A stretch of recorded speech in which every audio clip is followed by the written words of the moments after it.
너무 감사합니다. 네. 우리가 지금 사도행전을 통해서 말씀을 나누고 있습니다. 사도행전 속에서 사도행전 함께 나누며 처음 교회의 비전이라는 제목으로 시리즈를 하고 있는데 하고 있습니다.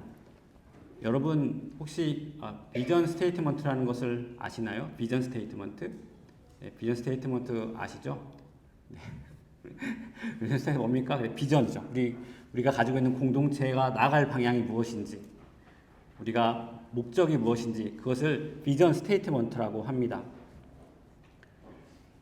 우리에게도 비전 스테이트먼트가 필요할 때가 있습니다. 교회에도 비전 스테이트먼트가 필요하고 크리스찬들도 비전 스테이트먼트가 필요하죠. 그래서 교회마다 비전 스테이트먼트를 만들고, 그래서 우리가 앞으로 어떻게 되어 나가야 하느냐, 어떤 목적을 가지고 우리가 신앙생활을 해야 하느냐, 그런 비전, 그런 문서를 만들게 됩니다.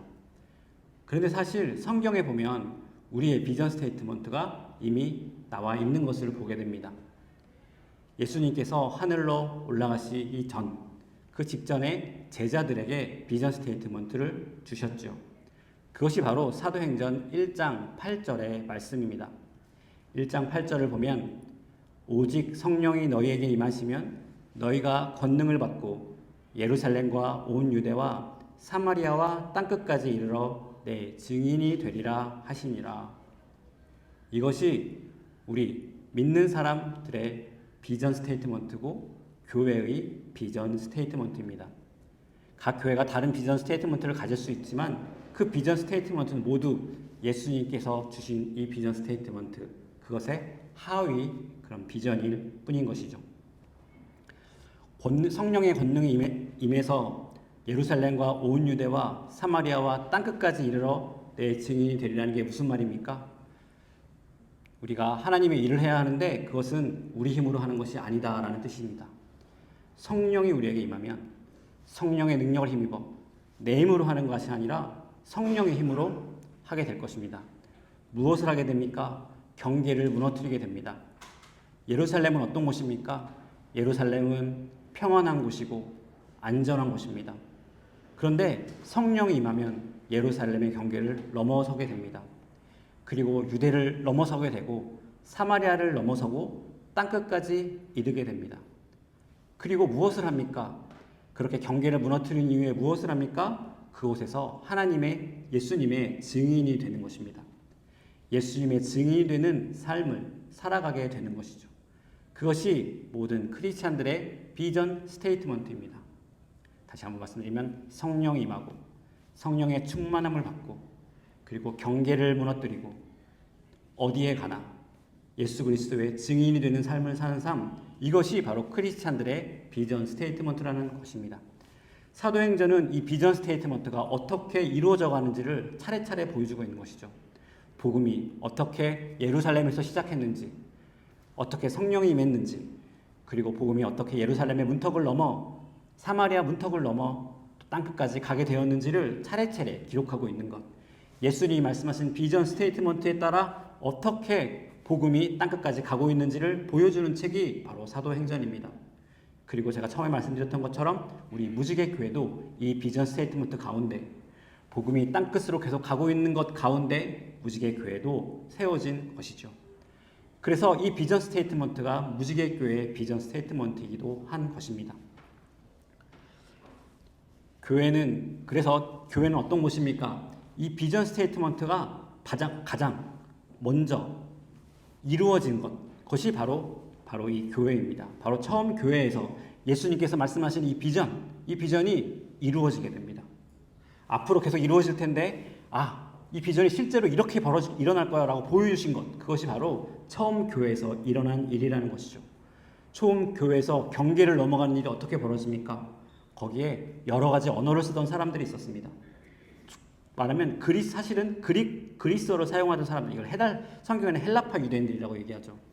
그리스어를 사용하던 헬라파 유대인들과 히브리어를 사용하던 헬라파 유대인들을 가로막고 있던 장벽이 무너집니다. 그리고 그들이 함께 하나님께 예배를 드리는 것이죠. 그러면서 교회가 탄생했습니다. 그뿐만 아니라 이곳에서 복음이 선포됩니다. 예수님의 성령의 능력을 받은 사람들이 복음을 선포하고 있는 것입니다. 교회는 어떤 곳입니까? 교회는 성령이 임하고 경계가 무너지고 그리고 그 다음으로 무엇이 일어납니까? 복음을 선포하는 곳입니다. 교회 안에서는 늘 복음이 선포되어야 하는 것이죠. 교회는 좋은 사람들이 친한 사람들끼리 모여서 지내는 친목단체가 아닙니다. 교회와 친목단체를 구분하는 바로 그 내용이 바로 복음인 것이죠. 오늘 베드로가 성령의 힘을 입어 복음을 선포하고 있습니다. 말씀을 다 알고 있는 내용일 수도 있습니다. 오늘 특별한 내용이 없습니다. 오늘 내용은 베드로가 선포하고 있는 바로 이 복음의 내용을 우리가 함께 나누기 원합니다. 먼저 22절을 보면 이스라엘 사람들아 이 말을 들으라. 너희도 아는 바에 하나님께서 나사렛 예수로 큰 권능과 기사와 표적을 너희 가운데서 베푸사 너희 앞에서 그를 증거하셨느니라. 복음에서 가장 중요한 첫 번째는 무엇입니까? 바로 예수님의 삶입니다. 예수님의 지상 사역이죠. 하나님이신 예수님께서 이 땅에 오셨습니다. 그리고 이 땅에서 일하셨습니다. 기적을 일으키시고 많은 표적을 일으키셨습니다. 병든 자를 고치시고 귀신을 쫓으셨습니다. 우리가 알고 있는 복음서에 기록되어 있는 많은 이야기들이 있죠. 그것이 바로 복음의 내용이라는 것입니다. 예수님 당시에 예수님과 거의 같은 시대에 살았던 역사가 중에 유대인 역사가 중에 조세푸스라는 사람이 있습니다. 이 사람은 크리스찬이 아닙니다. 예수님을 믿는 사람이 아니고 세속적인 유대인입니다. 근데 이 사람이 쓴 책에도 예수님이 나옵니다. 거기는 어떻게 나오냐면 예수님을 바로 기적을 일으키는 사람 이렇게 나옵니다. 그래서 그 당시에 예수님이 기적을 일으키는 분이었다고 하는 사실이 많이 퍼져 있었던 사실이라는 것을 우리가 알게 되는 것이죠. 베드로의 설교를 듣고 있는 오늘 사람들, 복음 선포를 듣고 있는 사람들도 예수님에 대한 소문을 듣고 있었을 것입니다. 일부는 직접 보기도 했을 것이죠. 왜 이런 기적이 일어났습니까? 베드로는 말합니다. 하나님이 이 기적을 통하여 예수님을 증명하셨다라는 것이죠. 예수님이 누구신지, 예수님이 하는 말씀이 어떤 능력이 있는지를 기적을 통하여 말씀하셨다는 것입니다. 예수님께서는 자연을 다스리셨습니다. 무엇입니까? 예수님께서는 자연의 주권자라는 것이죠. 예수님께서는 병을 고치셨습니다. 무슨 뜻입니까? 예수님은 우리 인생의 주인이십니다. 예수님께서는 귀신을 쫓으셨습니다. 그것이 무슨 말입니까? 예수님은 영적인 세계의 주관자이기도 하신 것이죠. 예수님이 누구이신가를 이 기적들을 통하여 하나님께서 증명하셨다. 이렇게 베드로가 말하고 있는 것입니다. 23절을 보면 그가 하나님의 정하신 뜻과 미리 아신 대로 내어준 바 되었거늘 너희가 법 없는 자들의 손을 빌어 못 박아 죽였으나 예수님께서 십자가 위에서 죽으셨습니다. 십자가는 복음의 핵심입니다. 여기서 너희라고 하는 사람들이 누구냐면 유대인들이고 그리고 법 없는 자들이 로마 군인입니다. 하나님의 백성이라고 하던 이스라엘 백성들과 그리고 외인이었던 이방인들이 힘을 모아 한 힘으로 한 목소리로 일이 한 가지 있습니다. 그것이 무엇입니까? 예수님을 십자가에 못 박은 일입니다. 예수님께서 십자가에 죽으셨습니다. 예수님께서 십자가에서 죽으신 것은 너무 슬프고 안타깝고 괴로운 일입니다. 성경에 보면 예수님께서 겟세마네 동산에서 기도하십니다. 그때 기도하실 때 땀이 핏방울로 변했다는 기록이 있죠. 십자가 사건은 예수님에게도 고통이었던 것입니다. 악한 사람들과 무지한 사람들에 의해 십자가 사건이 벌어지게 되었습니다. 그것이 복음의 중요한 내용인 것이죠. 그런데 베드로는 더 놀라운 이야기를 합니다. 베드로는 무엇이라고 얘기합니까? 이 십자가 사건이, 이 무도한 사람들이 저지른 십자가 사건이 다 하나님의 뜻이다라고 이야기하고 있습니다. 하나님께서 이 십자가 사건을 미리 다 알고 계셨다라고 말하고 있는 것입니다. 하나님께서 미리 아신다는 표현이 성경에서 미리 아신다는 표현이 나와 있는데 이 말은 하나님께서 미래를 수동적으로 알고 있다는 것이 아니죠. 예수님은 단순히 예언자가 아닙니다. 하나님은 예언자가 아니시죠. 하나님은 역사를 만들어 가시는 분입니다. 성경에서 하나님께서 아신다는 표현을 할 때는 그것은 하나님께서 그것을 의도하고 계획하고 일어나게 하셨다는 것입니다. 십자가에서 예수님께서 죽으신 것은 악한 사람들이 음모를 꾸며서 벌어진 일이지만 그러나 동시에 하나님께서 계획하신 일입니다. 언제 계획하셨습니까? 예수님이 십자가에 못 박아 죽게 되는 일이 언제 하나님께서 계획하셨습니까? 그것을 창세 이전에 계획하신 일이라는 것입니다. 이 모든 일들이 하나님이 태초에 처음부터 계획하신 큰 그림 속에 있다는 것입니다. 이것을 우리 하나님의 섭리라고 부르지요. 우리가 예수님 십자가 사건이 하나님의 섭리라는 사건을 알면 우리 삶에 일어나고 있는 고통도 그렇게 해석할 수 있습니다. 우리의 삶 속에서도 어려운 일들이 항상 일어납니다. 고통스러운 일을 경험합니다. 그 고통은 진짜 고통이죠. 십자가가 진짜 고통이었던 것처럼 우리의 삶 속에서도 진짜 고통을 겪을 때가 있습니다. 심지어 우리는 실수해서 죄를 지을 때도 있습니다. 그런데 시간이 지나고 보면 어떻습니까? 그 나쁜 경험들조차도, 고통들조차도, 우리가 저지른 실수와 내 죄조차도 내 삶 속에서 반드시 필요했던 것 아닌가 하는 생각이 들게 되는 것입니다. 하나님은 계획하시는 분입니다. 어느 하나도 그저 우연히 일어나는 일이 없다는 것이죠. 그래서 우리가 하나님을 신뢰하는 것입니다. 십자가 사건을 보며 우리가 알 수 있는 복음의 메시지가 바로 이것입니다. 24절 십자가를 넘어 또 다른 이야기를 합니다. 하나님께서 사망의 고통을 풀어 살리셨으니 이는 그가 사망에 매여 있을 수 없었음이라. 복음은 십자가가 끝이 아니라고 말합니다. 예수님께서 죽음을 이기시고 부활하셨습니다. 왜 부활하셨습니까? 베드로는 죽음이 예수님을 붙잡아 두실 수 없었다라고 이야기합니다. 오늘날 많은 사람들이, 많은 회의론자들, 스케틱스들이 예수님이 십자가에서 죽으셨다는 것을 믿는데 살아나셨다는 것을 믿지 못합니다. 여러분 그거 아십니까? 이슬람에서도 예수님은 굉장히 뛰어나고 훌륭한 사람으로 나옵니다. 쿠란을 읽어보면, 제가 쿠란을 읽어봤거든요. 쿠란에 보면 예수님이 기적을 일으키는 내용이 우리가 모르는 내용들이 있어요. 예수님이 12살 때, 성경 말씀 아닙니다, 여러분. 이제 그 흙으로 손 만드셔가지고 후 불었더니 그 새가 살아나서 날아갔다는 얘기가 쿠란에 있어요. 이거 창조주지 않습니까? 그런 일을 그렇습니다. 그래서 이슬람에게서는 예수님 굉장한 인물인 건 틀림이 없어요.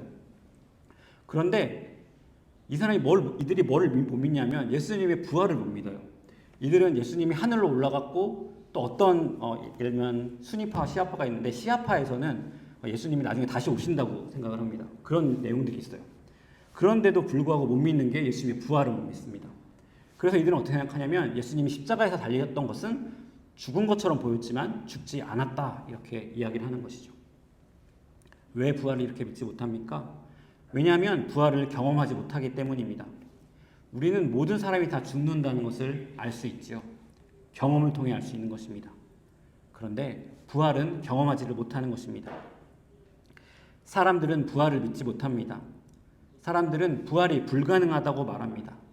그러나 베드로는 예수님에게는 부활하지 않는 것이 불가능하다고 말하는 것이죠. 왜 그렇습니까? 죄의 삭시 사망입니다. 예수님은 죄가 없으신 분이십니다. 그렇기 때문에 죽음이 그분을 붙잡아 두는 것이 불가능하다는 것입니다. 예수님은 죽음을 이기시고 다시 살아나셨습니다. 그것이 우리가 믿고 있는 부활의 소망입니다. 부활의 복음인 것입니다. 예수님이 하늘로 승천하신 이후에 300년 동안 이 서양에서는 기독교인에 대한 엄청난 핍박이 있었습니다. 너무나 많은 사람이 순교를 당했습니다. 그런데 역사적으로 보면 그때 크리스찬들이 자발적으로 순교를 원했다는 기록이 많이 있습니다. 어떤 사람들은 참수형을 당하고 어떤 사람들은 십자가에 달려 죽기도 하고 어떤 사람들은 사자굴에 들어가 죽기도 했는데 그 사람들이 그것을 강제로 억지로 한 게 아니라는 기록들이 많이 있습니다. 그들이 오히려 내가 그렇게 하겠습니다. 내가 당신들의 지배 아래 살 바에는 차라리 사자굴에 들어가겠습니다. 라고 했다고 하는 기록들이 굉장히 많이 있다는 것을 알 수 있습니다. 왜 그랬을까요? 여러분들은 그럴 수 있겠습니까? 왜냐하면 그들에게는 부활이 현실이었기 때문입니다. 순교당한 상당수 크리스찬들이 예수님의 부활을 직접 보았습니다. 예수님이 돌아가셨는데 십자가에서 죽는 걸 보았는데 며칠이 지나서 예수님이 그들 앞에 나타난 것을 보았다는 것입니다. 그리고 또 다른 사람들은 예수님의 부활을 경험한 사람들로부터, 그래서 부활에 대한 확신이 있던 사람들로부터 배운 사람들입니다. 그러다 보니까 이들에게는 부활이 믿음의 대상이 아니었습니다. 부활이 현실이었습니다. 그래서 이들은 죽음이 두렵지 않았다는 것입니다. 예수님은 부활하셨습니다. 그 메시지 위에 교회가 세워진 것이죠. 십자가로 인해 속죄가 되어지고 부활로 인해 우리의 소망이 사실이라고 하는 사실이 확증이 된 것입니다. 십자가와 부활이 바로 복음의 토대인 것입니다.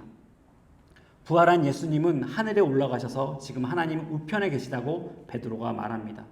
그것은 무슨 뜻입니까? 지금 예수님께서 다스리고 계시다는 것입니다. 이 땅에서 우리를 긍휼히 여기시고 병을 고치시고 귀신을 쫓으셨던 그 예수님께서 우리처럼 인간의 성정을 가지시고 고난 받으셨던 그 예수님께서 우리를 이해하신다 말하시고 창기와 세리의 친구가 되셨던 그 예수님께서 하늘에 오르셔서 지금 이 세상의 왕으로 다스리고 계십니다. 우리의 삶 속에서 별의별 일이 다 일어나지만, 교회에서 별의별 일이 다 일어나지만 한 가지 기억해야 할 것이 있습니다. 그것은 지금 온 세상과 교회를 다스리시는 분이 바로 그 예수 그리스도, 사랑하시는 분, 우리를 위해 십자가에 죽으신 바로 그분이 바로 이 땅의 왕이시라는 것입니다. 그리고 베드로는 또 한 가지 이야기를 합니다. 우리 29절과 31절, 29절에서 31절까지를 보면, 형제들아, 내가 조상 다윗에 대하여 담대히 말할 수 있노니 다윗이 죽어 장사되어 그 묘가 오늘까지 우리 중에 있도다. 그는 선지자라. 하나님이 이미 맹세하사 그 자손 중에서 한 사람을 그 위에 앉게 하리라 하심을 알고 미리 보는 거로 그리스도의 부활하심을 말하되 저가 음부에 버림이 되지 않고 육신이 썩음을 당하지 아니하시리라 하더니, 지금 베드로가 그 22절 이전부터 설교를 시작하였는데 또 지금 계속해서 말하고 있는 건 뭡니까? 구약 성경에서 예언되었던 일들, 구약 성경에서 미리 말씀되었던 모든 일들이 예수님을 통해서 이루어지고 있다, 이 이야기를 하고 있는 것이죠. 지금 이거는 시편에 기록된 이야기들이 예수님의 부활을 통해 이루어졌다라고 이야기하고 있는 것입니다. 여러분, 어떤 신학자가 통계를 내보니까 예수님의 인생에서 직접적으로 이루어진 구약 성경의 예언이 200개가 넘는다고 합니다.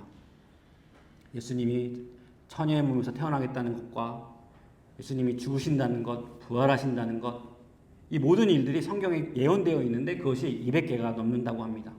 그 모든 일들이 예수님에게서 이루어졌습니다. 거꾸로 말하면 사실 구약 성경 전체가 예수님에 대한 이야기입니다. 구약 성경은 하나님에 대한 이야기고 신약 성경은 예수님에 대한 이야기인 게 아니라 구약 성경도 신약 성경도 예수님에 대해서 이야기하고 있습니다.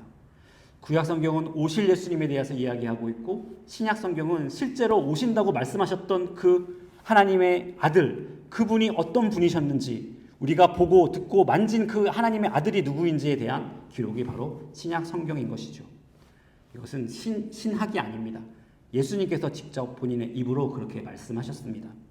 누가복음 24장 27절을 보면 이에 모세와 모든 선지자의 글로 시작하여 모든 성경에 쓴 바 자기에 관한 것을 자세히 설명하시니라.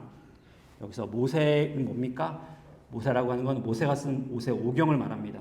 선지자의 글이라는 것은 뭐냐면 선지자의 글은 예언자의 모든 예언서 모든 것과 그다음에 역사서까지를 포함해서 유대교에서는 이걸 선지자의 글이라고 표현하거든요. 이걸 나빔이라고 얘기하는데, 그래서 모세의 글, 토라, 나빔, 예언자의 글, 그다음에 타나크, 카닥이라고 하는 거가 있으면 정확하게 모르겠는데 이 세 가지를 해서 타낙이라고 얘기하는 이걸 구약 성경이라고 이야기합니다.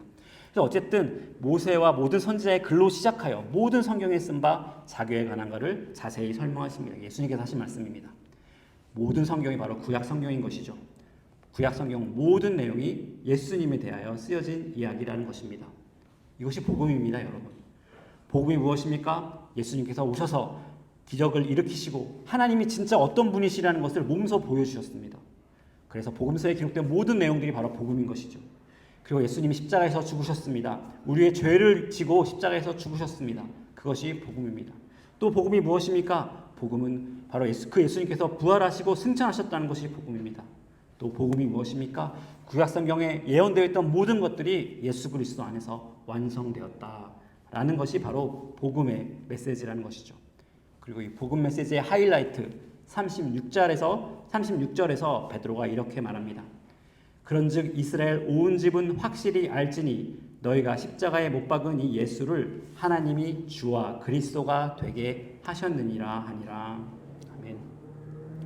베드로는 이 복음의 메시지를 듣고 있던 유대인들에게 확실히 알라고 말합니다. 무엇을 알라고 말합니까? 예수님이 누구이신지. 예수님은 주와 그리스도라는 이야기입니다. 이것이 복음의 핵심인 것이죠. 주라고 하는 건 쿠리오스입니다. 뭡니까? 주권자라는 겁니다. 소버린하다는 겁니다. 마스터라는 것이죠. 예수님이 주인이시다라는 것입니다. 구약성경의 주인도 예수님이시고 자연의 주인도 예수님이시고 우리 인생의 주인도 예수님이시고 그렇지 않습니까? 지금 이 세상을 다스리고 계신 분도 예수님이시고 무지개 교회를 다스리고 계신 분도 예수님이시다. 그가 주인이시다라는 것입니다. 그리스도는 메시아를 헬라어로 번역한 것입니다. 메시아라는 건 무엇입니까? The anointed person, 기름 부은 자라는 뜻입니다. 누구에게 기름을 붓습니까? 왕에게 기름을 붓죠. 예수님이 주권자이시다. 예수님이 왕이라는 사실입니다. 교회의 토대는 예수님이 주이시고 그리스도다. 예수님이 우리 교회의 주인이시고 예수님이 내 인생의 주인이시고 이 세상의 주인이시다라는 고백 위에 세워져 있습니다. 마태복음을 보면 어느 날 예수님께서 제자들에게 이렇게 물으십니다. 이르시되 너희는 나를 누구라 하느냐? 베드로가 이렇게 대답합니다. 주는 그리스도시요 살아계신 하나님의 아들이니이다. 이렇게 얘기합니다. 그러자 예수님께서 이렇게 말씀하시죠. 또 내가 내게 이르노니 너는 베드로라. 내가 이 반석 위에 내 교회를 세우리니 음부의 권세가 이기지 못하리라. 여기서 이 반석이라고 하는데 카톨릭에서는 이 베드로라는 말이 페트로스라고 하는 헬라어가 바위라고 하는 말이라서 이 반석이라고 말할 때 이것을 베드로 위에 교회를 세웠다 이렇게 이야기를 하지요. 그러나 우리 그렇게 믿지 않습니다. 이 반석이라고 할 때 이 반석은 고백을 이야기합니다. 고백. 왜냐하면 이 반석이 어떤 사람을 가리키는 게 아니라 어떤 그런 물질을 가리키는 그런 단어로 해석을 해야 되거든요. 이 반석이라고 하는 건 고백입니다. 어떤 고백입니까? 이 전에 나왔던 주는 그리스도시요 살아계신 하나님의 아들이시니다 라고 하는 고백 위에 교회가 세워졌다는 것입니다. 교회 토대가 무엇입니까? 교회 태도는 교회 건물이 아닙니다. 교회 토대는 사람들이 얼마나 모였는가 하는 것이 아닙니다. 교회 토대는 심지어 우리가 점심 잘 먹는 그런 식사도 아니고 교회 토대는 순 모임도 아니고 심지어 교회 토대는 예배도 아닙니다. 교회 토대는 무엇입니까? 주님 그리스도시요 살아계신 하나님의 아들이라는 고백이라는 것입니다. 여러분 우리는 교회 신앙생활을 하면서 무엇을 고민합니까? 늘 무엇을 할까 고민합니다. 무엇을 더 잘할 수 있을까? 다음 세대 사역을 어떻게 더 잘할 수 있을까? 전도를 어떻게 더 잘할 수 있을까? 우리 음식을 어떻게 더 잘 준비할 수 있을까? 그것이 우리의 고민이죠. 저도 마찬가지입니다. 설교를 어떻게 더 잘 준비할 수 있을까? 무엇을 할까를 항상 준비한다는 것입니다. 그러나 그것은 교회의 토대가 아닙니다. 교회의 토대는 이 모든 교회의 토대는 주는 그리스도시요 살아계신 하나님의 아들이라는 고백이라는 것이죠. 우리가 하는 많은 활동들 가운데 주는 그리스도시요 살아계신 하나님의 아들이라는 고백이 없으면 그 모든 것이 헛되다는 것입니다. 예수님이 주인이십니다. 예수님이 왕이십니다. 내 인생의 주인이시고 우리 교회의 주인이시라는 것입니다. 그것이 우리 신앙생활의 토대이고 우리 교회의 토대인 것입니다. 예수님께서 복음을 전하시다가 유대인들이 이렇게 묻습니다. 요한복음 6장 28절을 보면 그들이 묻되 우리가 어떻게 하여야 하나님의 일을 하오리까? 사람들이 복음을 듣다 보니까 너무 마음이 뛰었습니다. 무엇인가 하고 싶은 거예요. 그래서 유대인들은 기본적으로 doing의 종교입니다. 무엇을 해야 될 게 되게 중요한 것이죠. 그래서 어떻게 하여야 당신 말은 다 무슨 말인지 알겠는데 맞는지 알겠는데 어떻게 하여야 하나님의 일을 하오리까? 이렇게 묻죠. 예수님께서 뭐라고 말씀하십니까? 너희 지금 선교해라. 너희 지금 전도해라. 너희 지금 다음 세대 사역 빨리 시작해라. 이렇게 말씀하시는 게 아닙니다. 29절 보면 예수께서 대답하여 이르시되 하나님께서 보내신 일을 믿는 것이 하나님의 일이니라 하니라. 이것이 교회의 중심입니다. 하나님께서 보내신 이, 즉 예수님을 믿는 것이 하나님의 일이라는 것입니다. 마음으로 주는 그리스도시요 살아계신 하나님의 아들이라는 것을 믿고 입으로 고백하는 것이 하나님의 일이라고 예수님께서 말씀하시는 것입니다. 복음은 무엇을 하는 것이냐라는 것이 아니라 복음은 예수님이 누구이신가에 대한 것입니다. 무엇을 하는가도 중요하지만 그러나 아무리 중요해도 그것이 예수님이 누구이신가 하는 것보다 더 중요하지는 않다는 것입니다. 우리 자신에게 물어야 합니다. 여러분에게 예수님은 누구이십니까? 제가 아는 어떤 목사님이 아침마다 일어날 때마다 자기에게 묻는다고 합니다. 내 안에 오늘 주는 그리스도시요 살아계신 하나님의 아들이라는 고백이 정말로 나에게 있는가? 라는 그 고백을 하고 하루를 시작하신다고 하는 이야기를 들었습니다. 베드로의 복음을 정리해 보겠습니다. 베드로의 복음에 의하면 예수님은 인간으로 오셔서 이 땅에서 사역을 하시고 우리 죄를 사하기 위해 십자가에 죽으시고 부활하셨다는 것입니다. 그리고 지금 하나님 우편에서 왕으로 이 세상과 교회와 우리의 삶을 다스리시는 주권자라는 것입니다. 그리고 이 복음 속에는 이 모든 것들은 태초부터 계획되어 있었다는 것입니다. 한치의 실수도 없고 오차도 없으신 하나님께서 십자가와 부활을 계획하시고 그 일이 실제로 일어났다는 것입니다. 복음은 구약 성경에 있었던 모든 이야기들, 아담과 하와의 이야기, 그들이 죄 지은 이야기, 가인과 아벨의 이야기, 그들이 실패한 이야기, 노아의 홍수의 이야기, 그들이 죄를 짓고 하나님께서 심판하신 이야기, 이스라엘의 광야의 이야기, 그들의 불순종 이야기, 솔로몬이 죄 지은 이야기, 이스라엘이 죄를 지어 바벨론 포로에 간 이 모든 이야기가 사실은 계획되어 있었고 예수님과 다 관련이 되어 있다는 것입니다. 구약 성경의 모든 내용들이 예수님의 오심을 준비하고 있었다는 것입니다. 구약의 모든 것이 예수님을 가리키고 있었다는 것이다. 그리고 복음의 절정에 예수님이 누구이시냐는 것이 선포됩니다. 예수님은 주이시며 그리스도이십니다. 주는 그리스도시요 살아계신 하나님의 아들이라는 것입니다. 이것이 처음 교회에서 선포된 복음입니다. 복음은 교회에서 항상 선포되어야 하는 것입니다. 그리고 이렇게 복음이 선포되니까 무슨 일이 일어났는지 보겠습니다. 성령의 감동을 입어 복음을 선포한 이후에 베드로는 그곳에 모여있던 사람들 향해 이렇게 말합니다.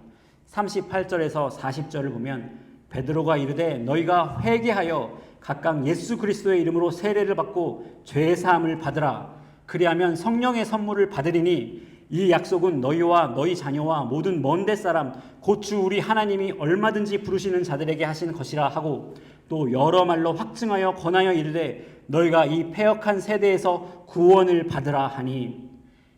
복음을 선포한 베드로는 이제 거기에 듣고 있는 사람들 그리고 그들의 자녀들 그리고 먼데 있는 사람들에게까지 복음에 참여하라고 초대하는 것을 보게 됩니다. 복음이 너희뿐 아니라 너희 자손들에게도 이를 것이다 라고 말하고 있는 것입니다. 41절을 보면 그 말을 받는 사람들은 세례를 받음에 이날에 제자의 수가 3,000이나 더하더라.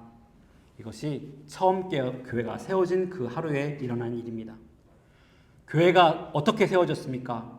성령이 임합니다. 그리고 사람들 사이에 장벽이 무너집니다. 그곳에서 복음이 선포됩니다. 복음이 말로 사람들에게 선포됩니다. 그리고 많은 불신자들이 그것을 듣고 예수님을 믿게 됩니다. 복음은 힘이 있습니다. 성령에 충만한 사람들이 전하는 복음은 힘이 있습니다. 여러분, 예수님을 만난 사람은 복음을 감출 수가 없습니다. 기침과 사랑을 숨길 수 없다고 말하지 않습니까? 복음도 숨길 수가 없습니다. 그 복음이 진짜라면 제가 최근에 아는 어떤 사람이 만나기만 하면 비트코인을 이야기합니다. 왜냐하면 비트코인이 그분의 인생을 바꾼 거예요. 그러니까 맨날 비트코인만 얘기를 해요. 여러분, 복음이 진짜라면 최소한 그 비트코인만큼이라도 진짜라면 여러분, 그것이 여러분의 인생을 결정하고 운명을 결정하는 것이라면 어떻게 복음을 말하지 않을 수 있겠습니까? 복음을 알지 못하는 사람들에게 복음을 전하고 싶은 마음이 어떻게 들지 않겠습니까? 우리 교회에게 이것을 적용하면 여러분, 저는 우리 교회가 양적으로 부흥하기를 원합니다. 그래서 우리가 가지고 있는 여러 가지 문제들, 또 더 일을 하고 싶은데 일을 할 수 없는 문제들, 사역자를 더 구하고 싶은데 구할 수 없는 그런 문제들이 양적으로 부흥해서 그 문제들이 해결되기 원합니다. 그런데 더 원하는 게 있습니다. 그것보다 훨씬 원하는 것은 믿지 않는 사람들이 결신해서 그것을 통해서 교회가 부흥하기를 원하는 것입니다. 우리 신의 땅에 있는 많은 사람들 다 교회를 옮기죠. 저도 옮기고 다들 옮겼죠. 저도 옮겼고 여러분들도 다 교회를 옮기시고 다 옮깁니다. 옮기는 걸 잘못했다고 말하는 것이 아닙니다. 그러나 부흥이, 어떤 교회의 부흥이 단순히 수평 이동을 통해 양적 부흥을 이룬다면 그것을 통해 그 예수님께서 기뻐하시는 일이 별로 아닐 것 같지 않습니까? 결신자가 많아지는 교회, 믿지 않는 사람들이 교회에 나와서 예수님을 믿게 되는 교회, 그런 교회가 되기를 원하는 것입니다. 이상하게 생각될 수도 있는데 여러분, 우리는 믿지 않는 사람들뿐만 아니라 믿는 사람들에게도 복음을 전해야 합니다. 에베소서 5장 19절에서 20절을 보면 술 취하지 말라 이는 방탕한 것이니 오직 성령으로 충만함을 입으라. 19절을 보면 시와 찬미와 신령한 노래들로 서로 화답하며 너희의 마음으로 주께 노래하며 찬송하며 범사의 우리 주 예수 그리스도의 이름으로 항상 아버지 하나님께 감사하며. 성령이 충만한 사람들은 서로서로에게 시와 찬미와 신령한 노래들을 한다는 겁니다. 여러분, 믿는 사람들끼리 만나면, 여러분들끼리 만나면 어떤 이야기를 합니까? 서로에게 시와 찬미와 신령한 노래를 이야기합니까? 아니면 험담과 불평과 그런 이야기들을 합니까? 아니면 집값이 얼마나 올랐는지, 아니면 렌트비가 얼마나 올랐는지 그런 이야기들을 합니까? 여러분,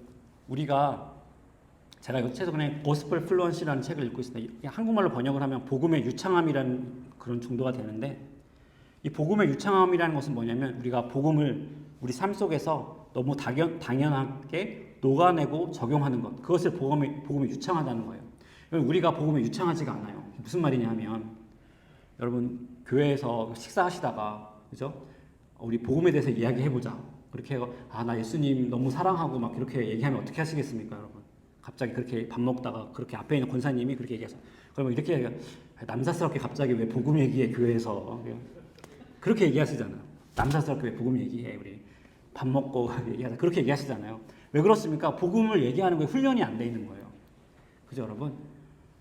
여러분들이 만나서 할 얘기들이 그 티네지라고 우리가 주방에서 열심히 공사해서 밥을 짓는 것이 전 아니라고 생각하거든요.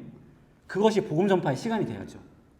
그 안에서 예수님의 이야기 나누고 복음의 이야기를 해야 되는 것입니다. 우리가 복음에 대해서 복음에 익숙하지가 않아요. 얘기하지 않다 보니까 어떻게 되냐면 신앙 이야기를 하려면 꼭 각 잡고 이야기를 해야 돼요. 그러죠? 순모임을 할 때만, 말씀 이야기를 할 때만 얘기를 하지 우리가 자연스럽게 얘기하지 못하는 거예요. 복음에 대해서.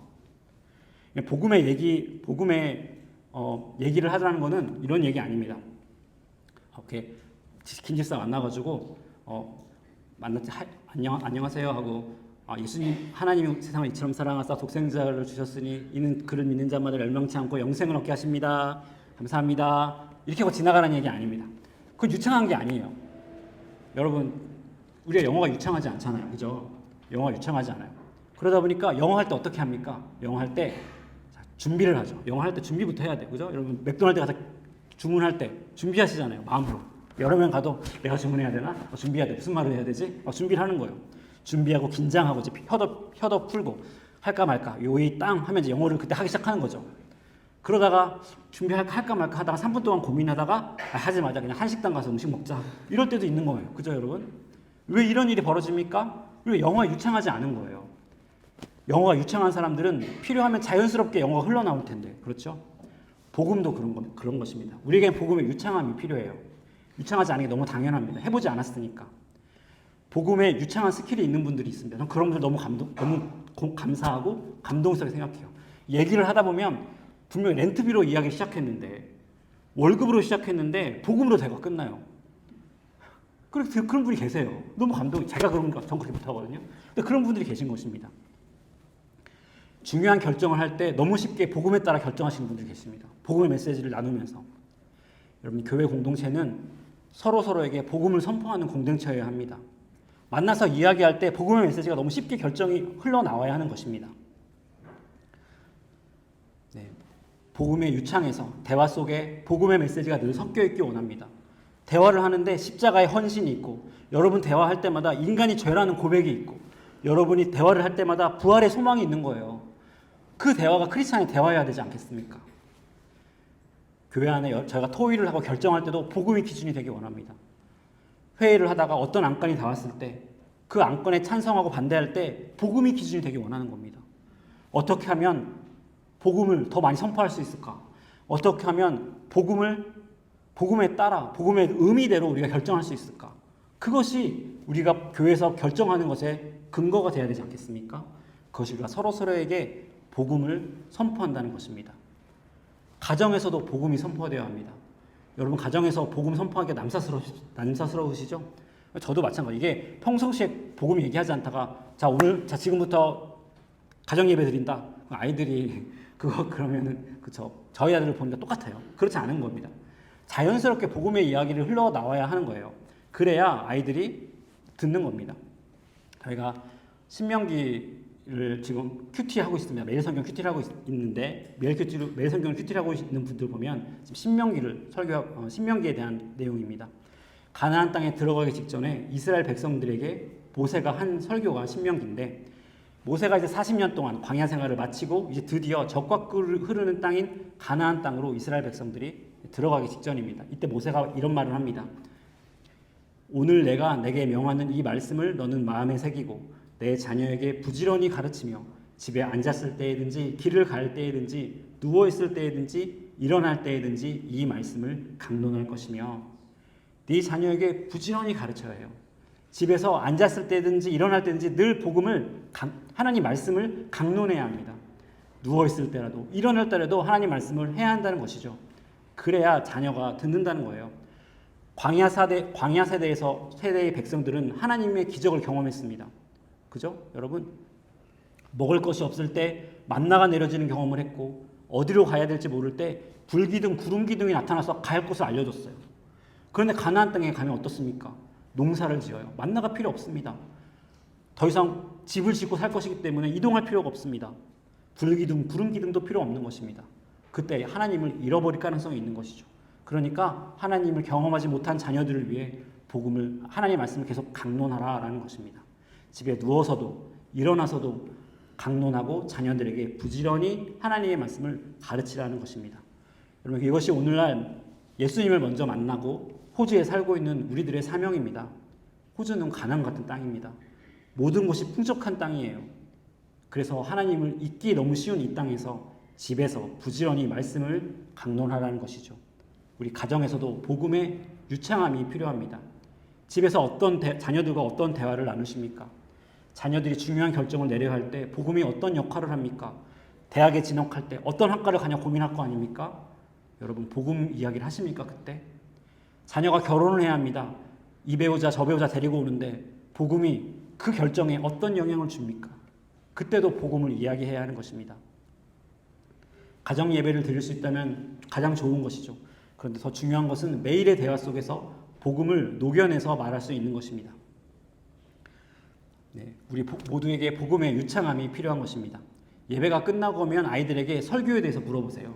그래서 설교에서 물어보고, 그래서 그 설교를 보고 아이들이 어떤 것을 느꼈는지 또 이렇게 나누어 보라는 것이죠. 네, 저희 집에서도 저희 집에서 가정 예배를 하는데 최근 2주 정도는 제가 정신이 없어서 잘 못 들었습니다. 가정 예배를 드리는데 되게 다양한 방식으로 예배를 드리려고 합니다. 아이들과 예배 드릴 때 예배가 마치 노는 것과 비슷하도록 해요. 그래서 각 잡고 예배 드리지 않고 아이들에게 말씀을 읽고 그것을 연극으로 표현해 보거나 이렇게 얘기하기도 하고, 그림으로 그려보라고 얘기하기도 합니다. 예배 시간이 놀이 시간이 되게 하려고 하는데, 제가 그렇게 하는 이유는 복음이 아이들의 삶과 잘 섞이도록 하기 위해서인 것입니다. 네, 우리가 다 복음의 유창함이 부족합니다. 그러나 하나님께 기도하면 성령님 임하시면 우리가 말하는 것마다 그 복음의 향기가 흘러날 줄로 믿습니다. 제가 말씀 정리하겠습니다. 성령이 임하고 사람들 사이에 장벽이 무너진 후에 복음이 선포됩니다. 교회는 복음이 선포되는 공동체입니다. 복음은 믿지 않는 자들에게 선포되어야 하고 믿는 사람들에게도 선포되어야 합니다. 가정에서도 늘 복음이 선포되어야 합니다. 그러기 위하여 제가 바라는 것은 모든 분들이 복음에 유창해지시는 것입니다. 복음이 우리 교회 안에 충만해지고 여러분 교회 안에서도 여러분 가정 안에서도 복음이 충만해지시는 것입니다. 그래서 복음이 나도 모르게 우리 교회의 경계를 넘고 시드니 땅에 넘치고 우리 교회를 통해 복음 들고 온 세상을 향해 가는 사람들이 더 많이 나오기를 축원합니다. 네, 기도하시겠습니다.